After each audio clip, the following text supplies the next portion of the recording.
sering tegaskan dalam berbagai kesempatan, tidak ada manusia bodoh. Hanya di lagu manusia bodoh itu.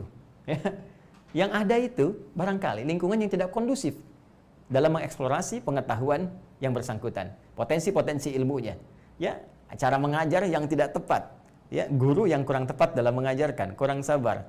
Ya, pun demikian lingkungan yang tidak kondusif ketika orang-orang ini berusaha menggali potensi pengetahuannya. Yang ingin saya katakan yang pertama, ilmu itu anugerah, potensi itu sudah ada, sudah tertanam.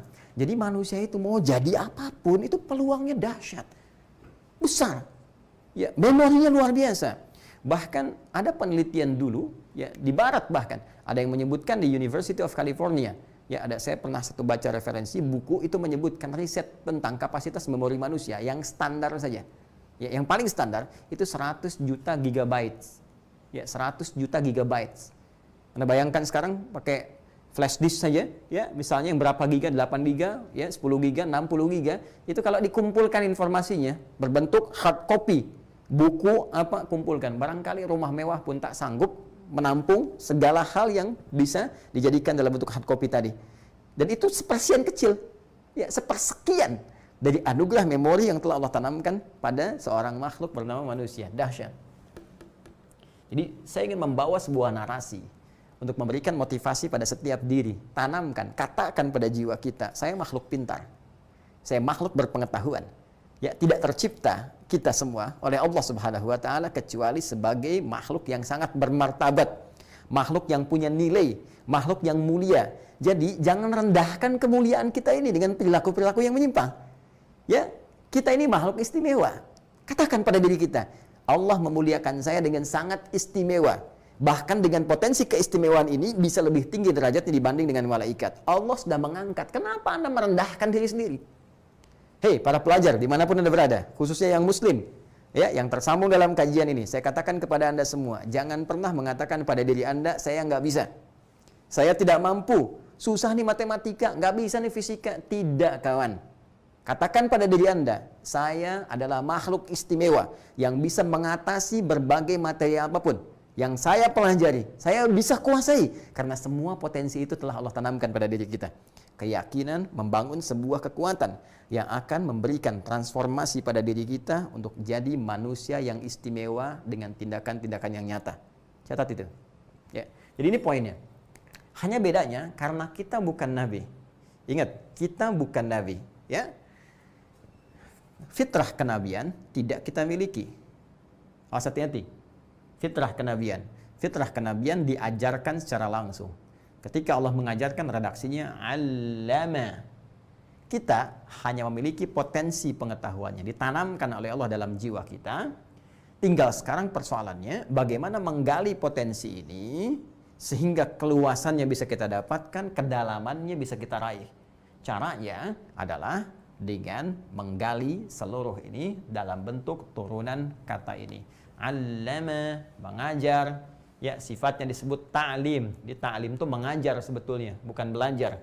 Ya, ingat, mengajar, yaitu sifatnya, masdarnya dari kata allama yu'allimu ta'lim. Jadi kalau Anda mau ikut belajar, jangan katakan mau kemana, mau ta'lim dulu. Itu Anda mau ngajar dulu. Yang benar dari ta'allama. Jadi kalau ini allama, maka untuk yang belajar menggunakan ta'allama. Nah, ya, ada ta'nya di depan. Ta'allama ya ta'allam. Ya, fahuwa muta'allim, orang yang belajar. Jadi, untuk bisa kemudian mendapatkan raihan potensi ini, semua mesti digali. Jalurnya ta'allum, belajar. Ta'allum, belajar. Karena itu, petunjuk Nabi SAW, yang dengan itu seluruh sahabat bertransformasi dari manusia-manusia yang tadinya disifati dengan diksi yang sangat luar biasa, buruk, ya, kalimat jahiliyah, perilakunya jauh dari nilai-nilai kemuliaan, tiba-tiba bertransformasi menjadi khairu ummah. Ya, dengan apa? Dengan cahaya Al-Quran. Tapi apakah seketika Al-Quran turun langsung jadi khairu ummah? Tidak. Belajar dulu mereka. Belajar dari Nabi yang dipilih oleh Allah mengajarkan secara langsung. Mereka belajar dengan tekun, dengan sungguh-sungguh. Karena di sini tak di sini di antara maknanya menunjukkan kesungguhan. Nanti banyak, ya, makna tak yang menjadi awalan dari sebuah kalimat di bahasa Arab. Nanti di ilmu sharaf ragamnya, di antara maknanya nanti ada menunjuk pada kesungguhan, keseriusan. Apalagi ada tasydid di sini ya, yang secara bahasa bukan menunjuk pada satu makna double, dua kata yang disatukan, yang satu sukun, yang satu berharokat. Di dalamnya ada dua. Yang pertama sukun, kedua berharokat. Ta'al sukun, la ma. Itu baru gramatikal dasar. Ya, tasydid juga menunjuk pada sesuatu makna lugawinya seakar dengan kata syiddah, sesuatu yang tidak mudah, ya, sesuatu yang berliku, kadang butuh perjuangan, sesuatu yang keras. Ya, kadang belajar itu tidak mudah, butuh perjuangan, bangun, semangat, mengatasi rasa malas, ya. Kalau masuk kelas, kadang-kadang juga kita harus berjuang, ya, dengan ego kita, ya, dengan keadaan diri kita, bertarung dengan semangat kita. Untuk duduk paling depan kadang nggak mudah, pilih-pilih di belakang, nggak nanya, kadang-kadang tiduran, ya. Tapi dahsyatnya ujian masih nomor 1 Indonesia.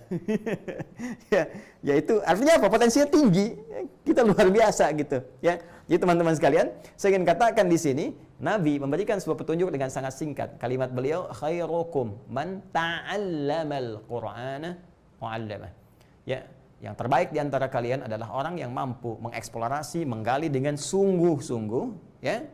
Hadapi segala tantangannya, tetap semangat, ya. Mereka berhasil menggali makna-makna Al-Quran dengan sungguh-sungguh, semangat, tantangan tidak mudah, datang belajar kepada Nabi, ada ancaman, intimidasi, bahkan tidak sedikit yang dieksekusi, tapi hasilnya apa? Hasilnya abadi terpatri hingga kini, dengan nilai-nilai kebaikan yang melegenda. Sampai dengan saat ini kita bisa mengambil manfaatnya.